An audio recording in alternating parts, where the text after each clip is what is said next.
band go. Now this board doesn't have the double tap for the drain. Did you notice that on your old one? I did. Okay, this one it does not. You're going to hit it once, it's going to go down in size and then go into compressions. Okay?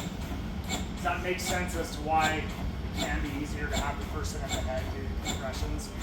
Yeah, it just opens things up for you two to check alignment and get the bands attached, because what we see a lot is you go and do that. You go, I'll show you, you do compressions here. Great. Yeah. They're trying to work around this here, and it just kind of makes things cumbersome. So as soon as they come down, I jump it in compressions. Time off the chest is very minimal, right? You can check alignment, check your band, very good. You hit start. So you don't have to hold it up like the old one. Okay. You just set it and forget it. Nice. I like that. This is something else they changed. So pulse check, rhythm check. Did you hear those drive shafts? Unwind. They unwind for you. So no more resetting your band. You don't have to do that ever again. Awesome. All right. So let's say you did get Ross back, you just hit and you prove it. Let's keep going here. So once you get your band going, now I say move top to bottom. So now you two on the edge can do the patient harness on the side. There's like a button there. Oh, you have to press the button to put it in. Gotcha. Yep, there you go. And then just try and get the yellow as centered as possible, right? And the yellows are going to go time 30. You can cinch them down pretty good, as long as you still get recoil. And then you go to black. Let's say you got an airway, infinity symbol, continuous mode. Right. Now after you get your patient harness, you do your lap band. Tuck their arms in.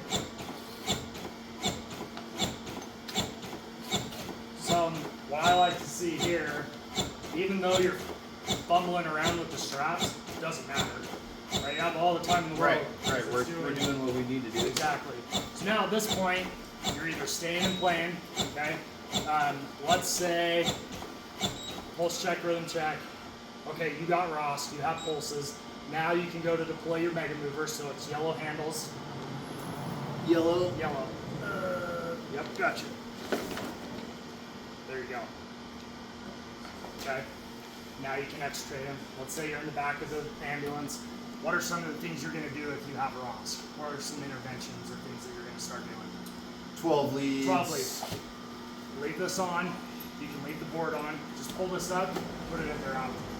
Okay. All right. You have plenty of room to do your 12 lead. You get your other vital signs, whatever else you need to do. You've seen it. You're in the back. They rearrest.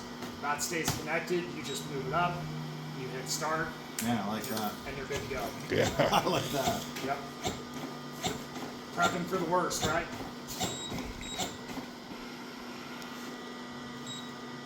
All right. Thoughts? Deploying the bottom half of the mega mover when you have a bigger patient. We'll get someone to lay down. So sometimes that mega mover could get kind of bunched That's up. kind of what I was thinking. Yep.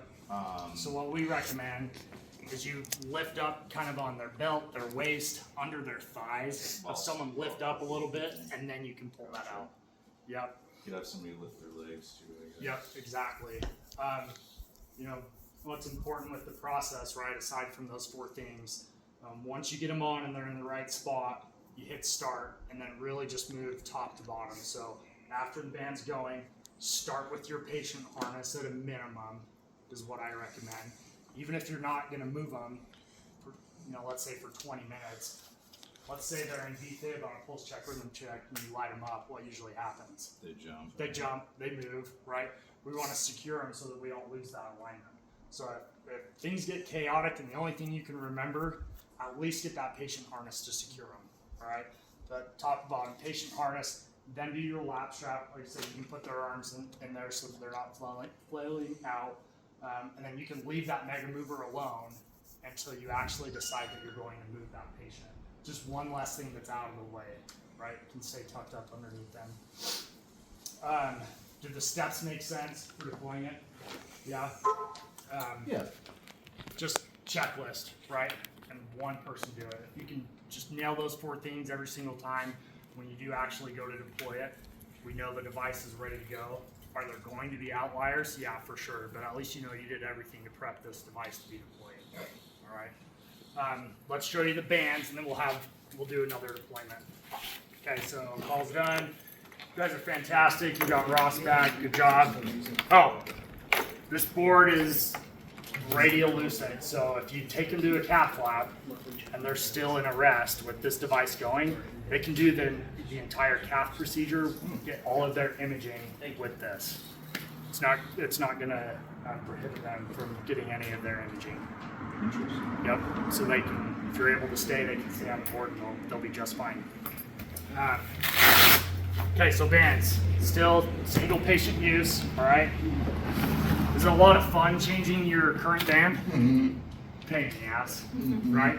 It's underneath, it has the plastic pin, that drive shaft moves. If you don't get it straight up and down, that pin can break and then you gotta fish it out, right? This one, bands are gonna be independent on both sides. So this is what we call the band guard.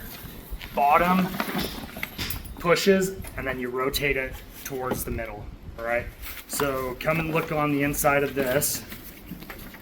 There's your drive shaft. It's going to be secured. It's not going to move, all right? To release it, there's a quick connect towards the bottom. You just push it and it's going to pop that out. Okay? Small end, large end can only go in one way.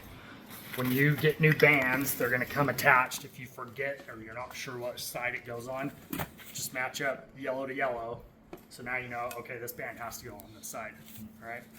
So we'll flip it over. We'll let you get your hands on it here in a little bit.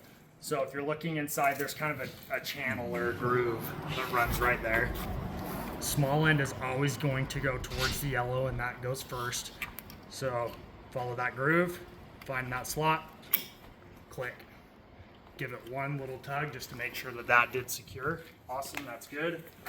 I like to hold this up to just let that band guard naturally fall down. This is just a Tyvek protective covering so stuff doesn't get in. But if you do it this way, it just kind of ensures that people don't rip this part. Top's going to go first. Bottom's going to click in. Not too bad, right? Let's go over this indicator while we're here at the band. Tell you what I like and what I don't like. Okay, so when we first powered on, looking for error codes, one of them would have been the triangle. Okay, troubleshooting as powered off, turn it back on, that's it. Okay, the other indicator we can see. What'd you notice? Says unlocked. Which side? Both. Left side. Oh, the left's blinking. There you go. Ah, Yep. so it actually tells you. Exactly. So you powered on, one of these little locks is blinking. Now I know, well, my band guard's not all the way on, right? So if I'm setting it up, Bada bing. now we're good. Yeah. All right. This is my one gripe with the design of this, okay? And why I showed you that when you install that band to give it that extra little tug. So that lock, that indicator, is just from a magnet right here.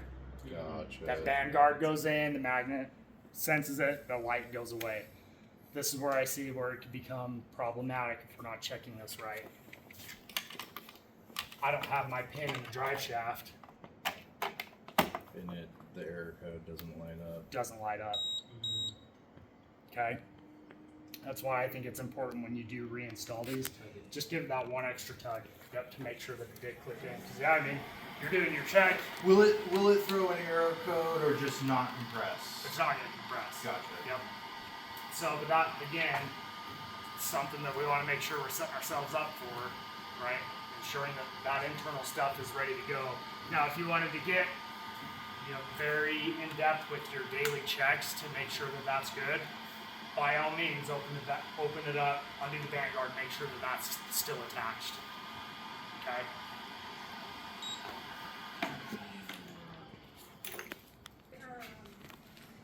Send any error code, like if you tried to turn it on with the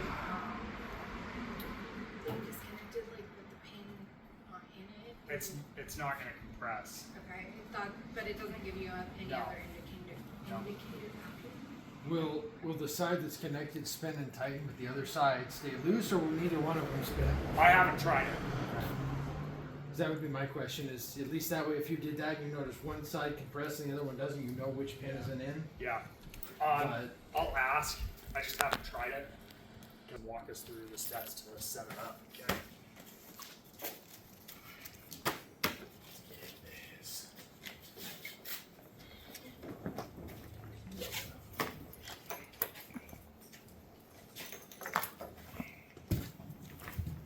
Yep, you guys can fold that up.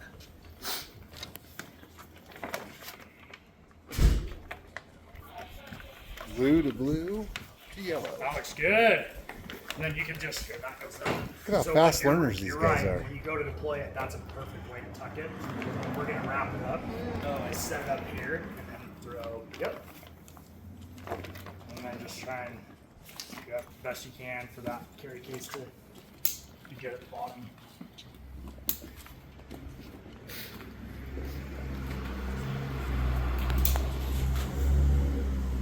Okay.